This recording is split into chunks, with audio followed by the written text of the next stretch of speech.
Hello again, my friends.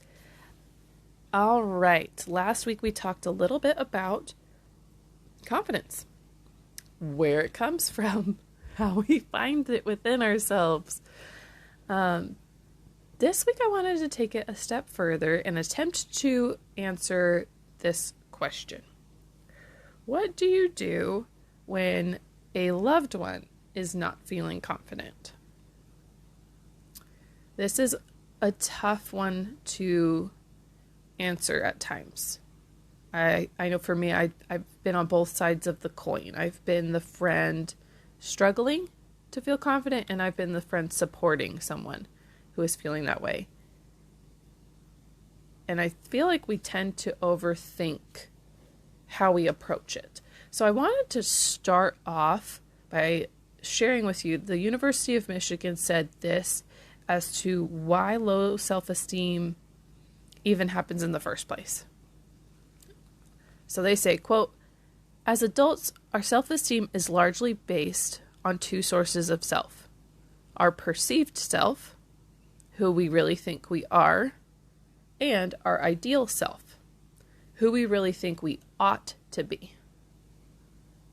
Self-esteem is based on what we know about ourselves and how we feel about what we know. The difference that exists for each of us between the perceived and ideal self can be a measure of our self-esteem. If the difference is small, our self-esteem is high. But if the gap widens, our self-esteem will drop. Sufficient amounts of our self-esteem will enable us to act in our own best interests. Low or no self-esteem, however, may cause us to feel overwhelmed, anxious, less than, stupid, unlovable, etc.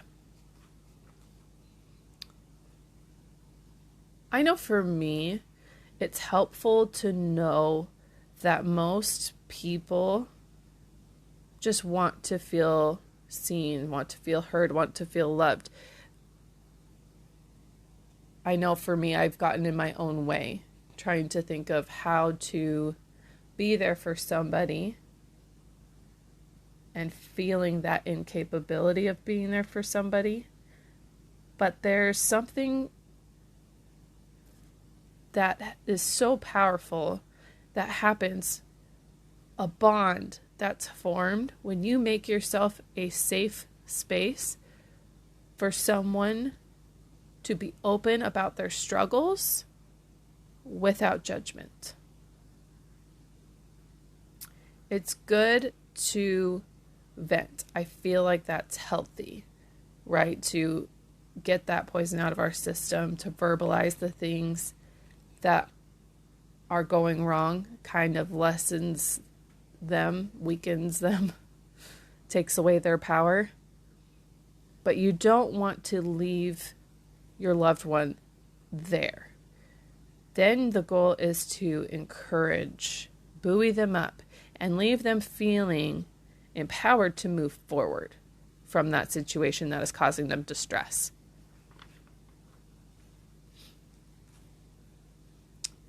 Ruthie Lindsay says this, quote, if you see something beautiful in someone, speak it. I honestly feel like that's the kicker. That's the theme. That's the answer right there. If I could leave you with anything about this topic, it would be that. And I have that. I'm so blessed to have that in my best friend. She is a huge example of this to me. And, it starts out small. I feel like I kind of take her method as a good example of a way to start being that safe place for people. She can start a conversation with anyone she comes into contact with. She is constantly complimenting people that she comes across at the store or anywhere.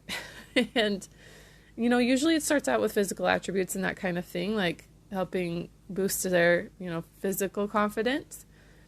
But there's no filter on anything good that she sees in someone, anything that she appreciates in someone.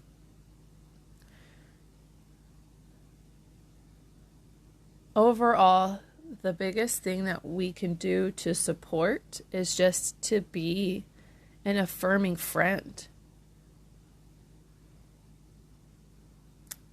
Someone who's there to remind them of the positives, to validate their feelings, but leave them remembering to seek the good. If we seek the good, we will find it, and so will they.